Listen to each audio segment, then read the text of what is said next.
동네 잔칫날 형이랑 형의 선배에게 들은 이야기이다. 그다지 모범생은 아니었던 형이 고등학교에 다닐 때 아지트로 삼고 있던 폐병원이 있었다. 지역에서는 심령 스팟으로 유명했지만 형보다 몇 기수 위의 선배들이 아지트로 사용하기 시작한 이후로는 담력을 시험하러 오는 사람은 사라져 버렸다고 한다. 병원 안은 완전히 황폐해져서 정리는 하나도 되어 있지 않았다. 여기저기 진찰 도구나 서류가 널려 있어 마치 야반 도주라도 한 것 같은 모양새였다. 어느 밤 형은 평소처럼 병원에서 시간을 보내고 있었다고 한다. 그러다 형이 혼자서 복도를 걷고 있는데 어떤 방에서 이리로 오세요 라는 말이 들렸다고 한다. 무엇인가 싶어 문을 열었더니 그곳은 진찰실이었다. 그리고 방 한가운데 책상 위에는 고양이가 살짝 앉아 있었다는 것이다. 형이 누가 말한 것인가 싶어 갸우뚱거리고 있는데 여기 앉으세요. 라고 고양이가 말했다고 한다. 왜인지 모르겠지만 형은 진찰 받아야겠네 라는 생각이 들어 둥근 의자를 끌어와 고양이 앞에 앉았다고 한다. 고양이는 형의 건강 상태에 관해 여러 가지를 물었고 형은 하나하나 성실하게 대답했다.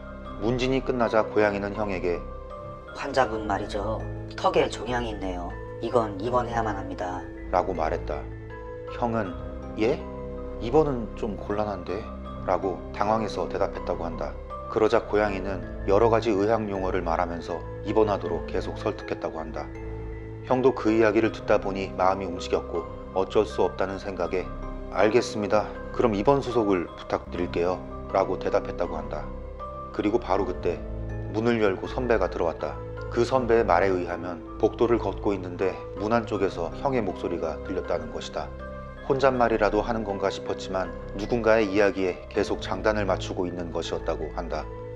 하지만 상대방의 목소리가 들리지 않았기에 의심스러워서 문을 열었더니 의자에 앉아 고양이를 보고 이야기하는 형이 있었다는 것이다. 고양이는 선배의 모습을 보자 바로 도망쳐서 어둠 속으로 사라졌다.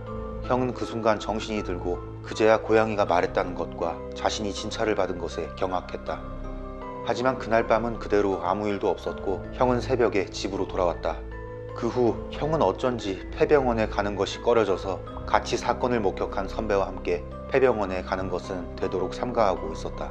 그리고 반년 후 치통을 치료하러 치과를 찾았던 형은 놀라운 이야기를 듣게 되었다. 엑스레이에 작은 종양이 찍혔다는 것이다. 예전에 찍었던 엑스레이와 비교해 보았을 때 약 1년 정도 된 것 같다는 말이었다. 형은 고양이가 말했던 것이 사실이었나 싶어 깜짝 놀랐다고 한다. 결국 형은 큰 대학병원에 가서 10일 정도 입원하며 턱의 종양을 잘라내는 수술을 받았다. 당시 초등학생이었던 나는 형의 병문안을 갔던 걸 똑똑히 기억하고 있다. 다행히 수술 결과는 좋았고 그 후 재발하는 일 없이 형은 건강히 살고 있다. 형은 고양이가 종양을 주의하라고 알려준 것이라며 감사해 했고 폐병원에 고양이 사료를 사서 잔뜩 가져다 놓고 왔다고 한다. 그렇지만 나는 형의 이야기에 납득할 수 없었다. 만약 그때 선배가 문을 열지 않았다면 어떻게 되었을까?